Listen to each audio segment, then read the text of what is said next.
No one said that the path is going to be easy. And it's not. We know life is rough, and we know there will be pain, and whether that pain is at the hands of an enemy or at the hands of nature or time or disease, there will be pain. It's an urge. Truth be told, every champion has felt it. Every president has felt it. Every king has felt it. Every lion has felt it. Every winner has felt it. Every soldier has felt it. Every victorious person has felt it. The urge to quit. Often when people are embittered and resentful and feel like they're victims, it's because really awful things have happened to them. Now, not always, but often. And so then the question is, well, if you're in a situation and something really awful is happened to you or has happened to you, then, well, why shouldn't you feel like a victim? And is there a better alternative? Thousands have come before you and they did just fine. So quit your complaining. And it's not because you have nothing to complain about. That's not the case. It's that that's not the right approach. The fact is, and this is such an optimistic fact, as well as a judgment in some sense, the fact is that if someone else can do it, so can you. And that's something, right? If you're reading about the great heroes in history, people who are in these terrible situations, and you see someone rise to the occasion, and then you can say, well, that was a person who did that, and I'm a person, and so maybe I have that capacity too, even though I don't know how to approach it. Don't allow that inner doubt in you to tell you why you're not good enough. You ignore that inner voice and all of the external voices. Don't judge the possibilities for what you can do based upon the circumstances, because the circumstances won't determine who you are. Doesn't matter how many mistakes you've made. Doesn't matter how much money you've lost. In fact, I see it only as an investment. What you learn from life. You don't stop when you're tired. You stop when you're done. You stop when you complete it, when you execute it. This way you start separating the successful from the unsuccessful. Just because it says trial on the package, or tribulation on the package, or pain on the package, it don't mean it ain't a blessing inside, and most of you turn around when you see pain. But those of us who had a right perspective, we approach it when it say pain. When we see trial, tribulation, we don't give up or give in. We know the blessing is on the inside. We don't give up. We don't surrender. We don't quit. We see differently. Our perspective is different. And because our perspective is different, our outcomes are different. Our rewards are different.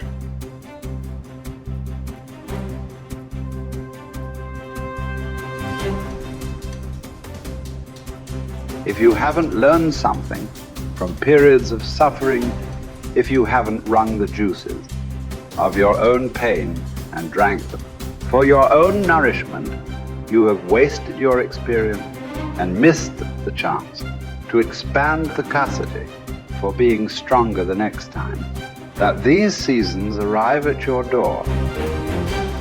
My mental outcomes were a consequence of my habits. And my habits were a consequence of my choices. It is true that character is to some extent innate. Our genetic makeup imbues in us certain proclivities. But it is as true that character is mostly a consequence of choices.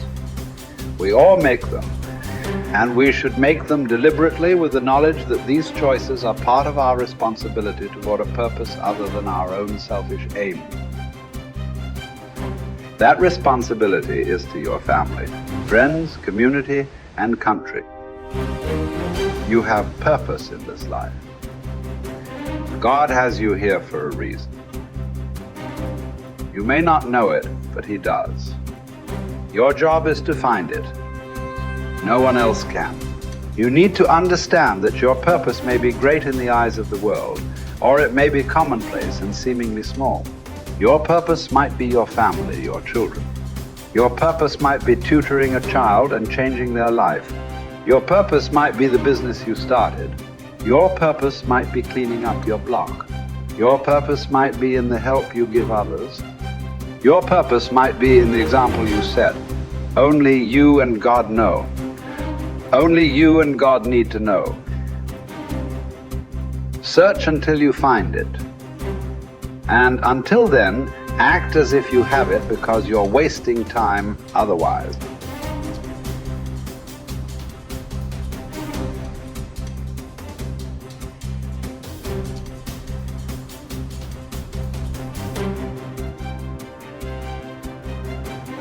There's something in you that wouldn't allow you to stop. Dr. Howard Thurman, he said there's something in each and every one of you that waits and listens to the voice of the genuine in yourself. It will be perhaps the only guide you will ever have. And if you cannot hear it, all of your life, your days will be spent on the ends of strings that somebody else pulls. And I say to you, the reason you showed up, even though you couldn't afford to be here, the reason you drove hundreds of miles, flew around the world, there's something in you, in your heart of hearts, that said, I'm not going to let anybody pull my strings. It said, I'm going to control my own personal economy. It said, I've got a dream I want to achieve. I want my children to have a choice of the kind of education that they want. That said, I am the captain of my ship. That said, I'm going to control my destiny. And whatever it takes, I'm willing to do the work. 1961.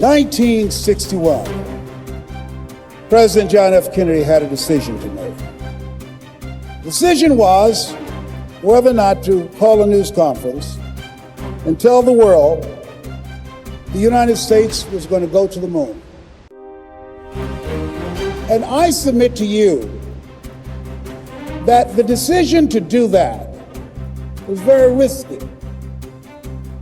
And what governed his thinking is what governed your thinking when you decided, I'm going to do this.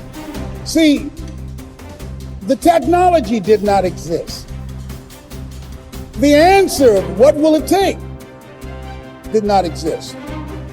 No one had ever done it before. But he made a decision. He looked at Werner von Braun, the most brilliant scientist of that day. And he said, Werner, what will it take for us to go to the moon? And he spoke 5 words. And those 5 words, I think, is what governs most entrepreneurs. Those 5 words, I think, is what give people like you the courage to pursue their dreams. Those 5 words is what I think people who are pioneers, people who are breaking new ground, make decisions on. He said, what will it take for us to go to the moon? And the response was, the will to do it. As you look at yourself, as you look at your business, what will it take for you to increase your business? The will to do it. What will it take for you to become more powerful in your presentation skills and be able to increase the number of people, to quadruple your business? The will to do it. What will it take for you when others are quitting because of the rejections, when others are stopping because they just become so discouraged and they have creditors breathing down their neck and they have family members and friends telling them they're a fool? What is it that will allow you to have the mental resiliency to keep on keeping on, to keep your commitment to your commitment? The will to do it. Every time I say it and ask you a question, I want you to say the will to do it. What will it take for you to build your business? What will it take for you to increase your recruiting? What will it take for you to bring out the greatness in you and to make your mark? What will it take for you to become a high achiever and to bring out the billionaire in you? Shake someone's hand on your right and left and say, I've got the will. I've got the will.